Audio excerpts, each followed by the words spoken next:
Hello students, how are you? Welcome back to history with Rohini. मैं रोहिणी दुबे, आपकी history teacher, और हम पढ़ रहे हैं क्लास 12th के लिए इतिहास। जैसे कि आप जानते हैं, हमारे क्लास 12th में 3 बुक्स हमें सिलेबस में हमारी शामिल की गई हैं, जिसमें से तीसरी किताब का फर्स्ट चैप्टर, टोटल चैप्टर 9 हमारा चल रहा है। इसके पहले के सारे वीडियो, सारे चैप्टर, पूरे 8 चैप्टर को मैंने बहुत छोटे छोटे भागों में डिवाइड करके और उस पर वीडियोस बनाए हैं आपके लिए, ताकि आप उसको इजीली पढ़ सकें। तो कुछ के लिंक मैं आपको डिस्क्रिप्शन में दूंगी, आप उसको जरूर देखें। वीडियो अच्छा लगे, क्लास अच्छा लगे तो चैनल को सब्सक्राइब करना ना भूलें, लाइक जरूर करें ताकि मुझे मोटिवेशन मिले, और साथ में आप कमेंट सेक्शन में मुझको बता सकते हैं कि कोई दिक्कत आपको हो, किसी पर्टिकुलरली टॉपिक में कोई आपको प्रॉब्लम है तो आप मुझे कमेंट सेक्शन में बताएं, मैं उसके ऊपर आपके लिए फिर से वीडियो जरूर बनाऊंगी। स्टार्ट करते हैं आज का क्लास। उपनिवेशवाद और देहात चैप्टर 9, इसके भी 3 क्लासेस में ले चुकी हूँ, आज चौथी क्लास है। उन तीनों क्लासेस में, तीनों वीडियोस में मैंने आपको बताया है कि उपनिवेशवाद क्या था, उसका अर्थ क्या है, जो कि हमारे एग्जाम में पूछा जाता है। हम इस चैप्टर में क्या पढ़ेंगे, वो सारी चीजें मैंने डिस्क्राइब की हैं, आप उसको जरूर देखिएगा। आज का हमारा टॉपिक इसमें है कुदाल और हल। तो कुदाल और हल जो टॉपिक है वो क्यों है, पहले तो हम ये देख लेते हैं। कुदाल का मतलब और हल, ये दोनों ही चीजें खेती में यूज की जाती हैं। तो पहले तो मैं आपको बताऊं कि इस चैप्टर में पर्टिकुलरली 2 जातियों के बारे में हम लोगों को पढ़ना है, 2 अलग अलग तरह के लोगों के बारे में पढ़ना है। कौन कौन से हैं वो? एक है पहाड़िया लोग और दूसरे हैं संथाल। संथाल स्पेशली कबीले हैं, ठीक है, और पहाड़िया लोग जो कि पहाड़ों में रहते हैं। हमने एक टॉपिक पढ़ा था जंगल, उसमें आपने देखा था जंगली, मैंने एक टॉपिक पढ़ाया था जिसका अर्थ था कि जो लोग जंगली चीजों का यूज करते हैं और अपना जीवन यापन करते हैं, जंगली संसाधनों के साथ रहते हैं, वो जंगली हैं। इसी तरीके से पहाड़िया लोगों की बात करें तो जो पहाड़ों के बीच में रहते हैं वो पहाड़िया लोग हैं। पहाड़ों के बीच में जो चीजें, जो संसाधन उन्हें उपलब्ध होते हैं, उस पर ही वो अपना जीवन यापन करते हैं, वो पहाड़िया लोग हैं। ये आपको 2 नंबर में क्वेश्चन पूछा भी जा सकता है। आते हैं कुदाल और हल की बात करते हैं। तो पहाड़िया लोग जो थे, इनके कृषि का आधार कुदाल था, इनके जीवन का प्रतीक कुदाल था, यानी कि ये कृषि खेती जो करते थे वो कुदाल से करते थे, और संथाल लोग जो खेती करते थे वो हल से करते थे, इसलिए इनकी शक्ति का प्रतीक हल को माना गया। 1 नंबर में आपसे क्वेश्चन अभी पूछा गया था कि हल और कुदाल, आपको फिल इन द ब्लैंक्स में क्वेश्चन आया था, तो किसके जीवन का प्रतीक कुदाल था, किसके जीवन का प्रतीक हल था? तो वो यहाँ पर है कि कुदाल पहाड़िया लोगों के लिए था और हल संथालों के लिए था। पहले हम बात करेंगे पहाड़िया लोगों की, संथालों की बात बाद में करेंगे। संथाल एक कबीला है। पहाड़िया लोगों की बात करते हैं और बात करते हैं राजमहल की पहाड़ियों की, क्योंकि ये लोग यहीं पर रहते थे। तो पहाड़िया लोग कहाँ रहते थे? राजमहल की पहाड़ियों पर। अब आपको पहले तो एक क्वेश्चन आता है कि पहाड़िया लोग कौन थे, तो आपका आंसर क्या होगा? राजमहल की पहाड़ियों के इर्द गिर्द रहने वाले लोग, या राजमहल की पहाड़ियों के पास रहने वाले लोगों को पहाड़िया कहा जाता था। अब राजमहल की पहाड़ियां क्या है ये भी हम देख लीजिए। झारखंड, झारखंड का जो क्षेत्र है, संथाल परगना अभी भी है झारखंड में, उस मतलब किस राज्य में राजमहल की पहाड़ियां हैं? तो आपका आंसर क्या होगा? झारखंड में। झारखंड के संथाल परगने में राजमहल की पहाड़ियां स्थित हैं, और उसी जगह पर ये पहाड़िया लोग उस समय रहते थे। करते क्या थे? तो एक क्वेश्चन मैंने आपको बताया कि पहाड़िया लोग कौन थे, आपका आंसर होगा राजमहल की पहाड़ियों के इर्द गिर्द रहने वाले लोगों को पहाड़िया लोग, पहाड़िया कहा जाता था। अब यहाँ कैसे ये लोग कौन सी खेती करते थे, वो एक क्वेश्चन, बहुत इंपॉर्टेंट क्वेश्चन है, और जनरल नॉलेज के हिसाब से भी बहुत इंपॉर्टेंट है, आपके चैप्टर के हिसाब से भी बहुत इंपॉर्टेंट है। ये लोग झूम खेती करते थे, स्थायी खेती नहीं करते थे, झूम खेती एक अस्थायी खेती होती है और इसी खेती का एक और नाम स्थानांतरित खेती भी है। स्थानांतरित खेती या स्थानांतरित कृषि। ठीक है, स्थानांतरित का मतलब एक जगह से दूसरी जगह चले जाना, फिर उसको छोड़ के फिर अगली जगह पर चले जाना, यही झूम खेती है।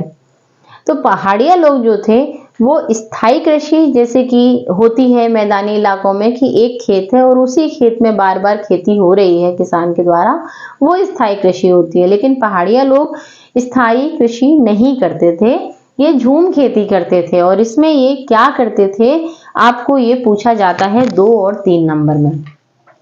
झूम खेती में क्या होता है, क्या होता है कि जंगल में जो घास फूस होती है उसको ये लोग जला देते हैं पहले, और उससे जो राख बनती है उसी राख को फैलाकर उसके ऊपर ये लोग खेती करते थे, दालें उगाते थे, ज्वार बाजरा उगाते थे और उस पर 1 आध साल 2 साल खेती करते थे और फिर उसके बाद आगे बढ़ जाते थे और उस जगह को वैसा ही परती छोड़ देते थे।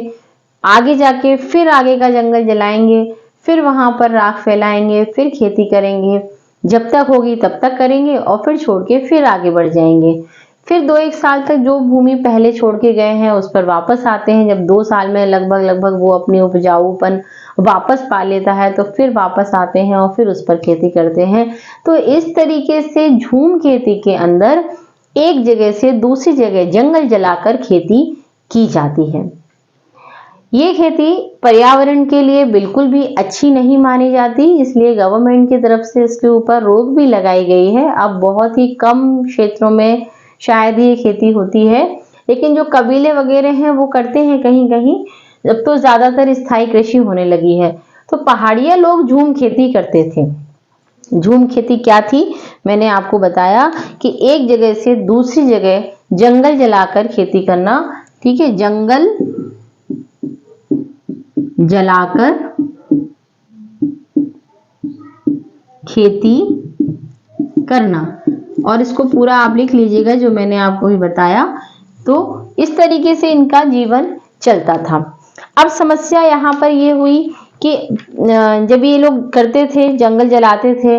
अच्छा, एक और चीज है इसमें कि जंगल से इनके बारे में, तो एक तो पॉइंट हो गया क्या कि झूम खेती करते थे, दूसरा पॉइंट हो गया कि जंगल से खाने के लिए क्या लेते थे, महुआ के फूल इकट्ठा करते थे। दूसरा काम इनका ये था। ठीक है, तीसरा ये काठ कोयला बनाते थे, लकड़ी का कोयला वो भी ये बनाते थे। फिर ये शिकार भी करते थे। ठीक है, और रेशम के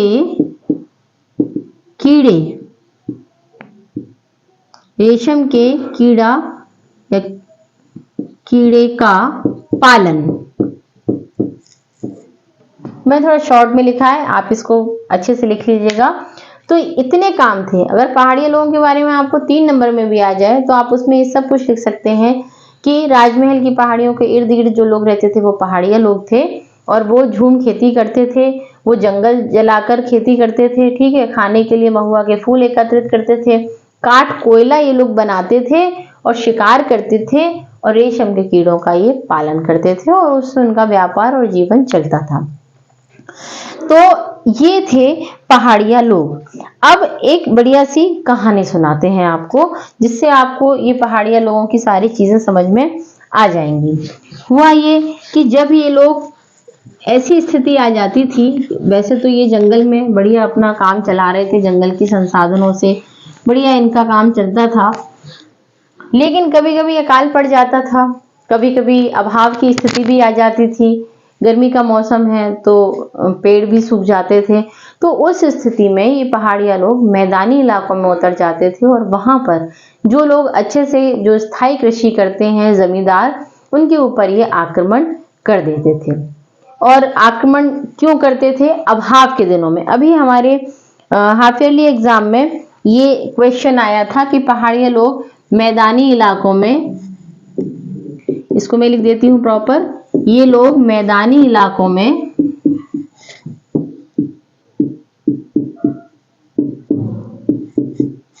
मैदानी इलाकों में अभाव और अकाल के समय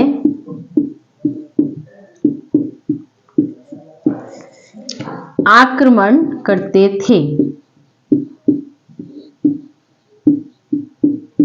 ठीक है, अभाव और अकाल के समय कहाँ आक्रमण? मैदानी इलाकों में, जहां पर जमींदार लोग रहते थे या जहां पर स्थायी खेती होती थी। तो उनके संग में ये लड़ाई झगड़े भी होते थे, उनका चीजों को लूट लाते थे, खेती के जो उपज है उसको उठा लाते थे। तो ये चीजें बहुत बड़ी और जमींदारों को, जो स्थायी कृषि करने वाले किसान हैं, उनको समस्याएं होने लगी। तो फिर क्या हुआ कि वो लोग इन्हें, इसको भी, ये इंपॉर्टेंट 1 नंबर का क्वेश्चन,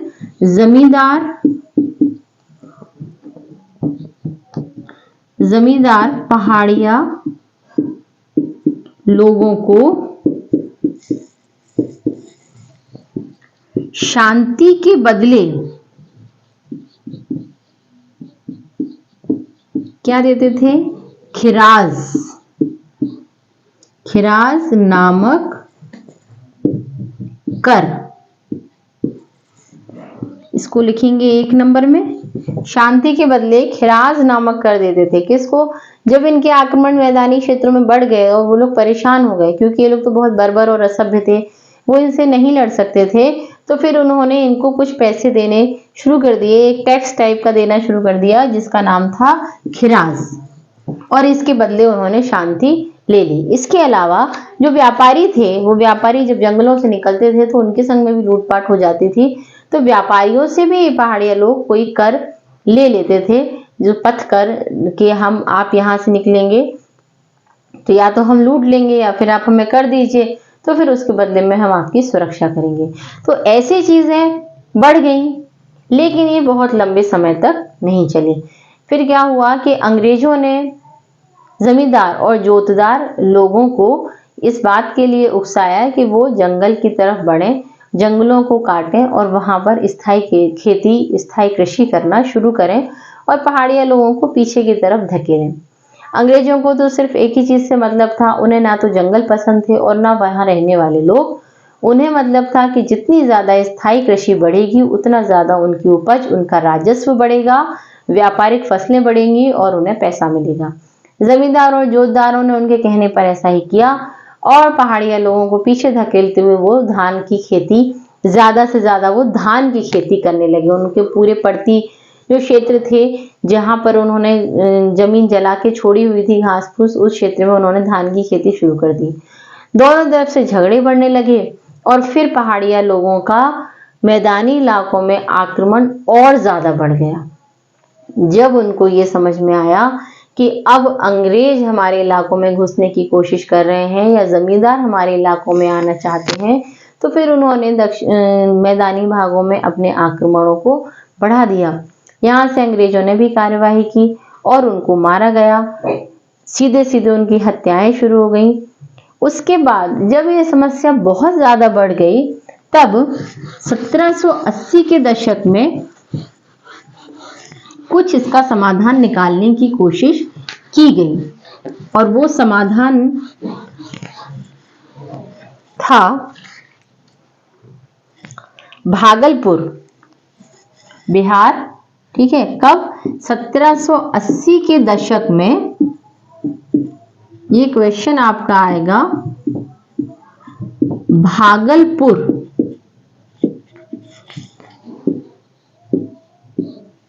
भागलपुर के एक अंग्रेज अधिकारी थे, कलेक्टर थे, भागलपुर के कलेक्टर, क्या नाम था उनका? Augustus Cleveland.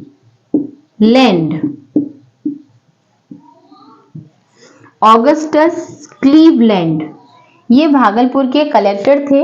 इन्होंने एक समझौते का प्रस्ताव लेकर ये आए। इन्होंने यहाँ के मुखियाओं को, यहाँ जो पहाड़िया लोग थे, इनको एक प्रस्ताव दिया कि हम आपको कुछ निश्चित राशि, कुछ एक निश्चित भत्ता, वेतन टाइप का देंगे और उसके बदले में आप अपने यहाँ के लोगों के व्यवहार पर कंट्रोल करेंगे। जो भी पहाड़िया लोगों के कबीलों के मुखिया थे उनके संग में ये समझौता करने की ये प्रस्ताव रखा गया कि आप इनके आक्रमणों को रोकें और बदले में आप हमसे कुछ वेतन भत्ता लें। लेकिन ज्यादातर पहाड़िया लोगों ने इसको मना कर दिया। मुखियाओं ने इसको लौटा दिया, प्रस्ताव को स्वीकार नहीं किया, और जिन्होंने स्वीकार किया उन्हें देश निकाला दे दिया गया, उन्हें उनके कबीलों से निष्कासित कर दिया गया। और ये समस्या वैसी की वैसी रही, आक्रमण होते रहे और जो लड़ाइयाँ थी वो जमींदारों में और पहाड़िया लोगों में बढ़ती गई और अंग्रेजों को इसका कोई सॉल्यूशन इस समय तक तो समझ में नहीं आ रहा था। सॉल्यूशन के रूप में अंग्रेजों को जब समझ में आया तब उन्होंने उसके ऊपर कार्रवाई की और उस सॉल्यूशन का नाम था संथाल। संथाल जो खुद एक शक्तिशाली कबीला था। फिर अंग्रेजों ने संथाल कबीलों के लोगों को इस बात के लिए तैयार किया कि वो पहाड़िया लोगों के क्षेत्रों में घुसेंगे और वहां पर स्थायी खेती करेंगे, क्योंकि संथाल लोग जो थे वो खुद भी स्थायी खेती अभी करते थे, लेकिन उनका जीवन उतना स्थिर नहीं था, खाना बदोशों जैसा उनका जीवन था। फिर भी अंग्रेजों को ये लगा कि ये उनकी समस्या को सॉल्व कर सकते हैं और उन्होंने इनके संग में एक समझौता किया। क्या था वो समझौता? संथालों ने कैसे पहाड़िया लोगों के क्षेत्रों में घुसपैठ की, किस तरीके से पहाड़िया लोगों को पीछे की तरफ धकेल दिया गया, इसको हम पढ़ेंगे अगली क्लास में। अभी के लिए इतना ही, इसको अच्छे से समझ लीजिए। पहाड़िया लोगों के ऊपर कुछ ही क्वेश्चंस बनते हैं जो हम लोगों ने यहाँ पर किए। खिराज एक इम्पॉर्टेंट क्वेश्चन बनता है। मैदानी इलाकों में वो क्यों आक्रमण करते थे, ये क्वेश्चन बनता है। शांति का प्रस्ताव कौन लेकर आया था, ऑगस्टस क्लीवलैंड, ये क्वेश्चन बनता है। पहाड़िया लोगों के बारे में वो कहाँ रहते थे, ये क्वेश्चन बनता है। राजमहल की पहाड़ियां कहाँ पर हैं, ये भी क्वेश्चन बनता है। और आप जितना ज्यादा अच्छे से इसको पढ़ेंगे सारे क्वेश्चंस आपको खुद ही समझ में आ जाएंगे। कुछ मैप के क्वेश्चन भी इसमें है, तो मैप भी मैं करा रही हूँ, उसको भी आप लोग जरूर देखें। 3 चैप्टर में अभी मैप में कंप्लीट कर चुकी हूँ, आगे भी करेंगे। तो आज के लिए इतना ही। पढ़ते रहिए, बढ़ते रहिए। मिलते हैं नेक्स्ट क्लास में। Thank you so much.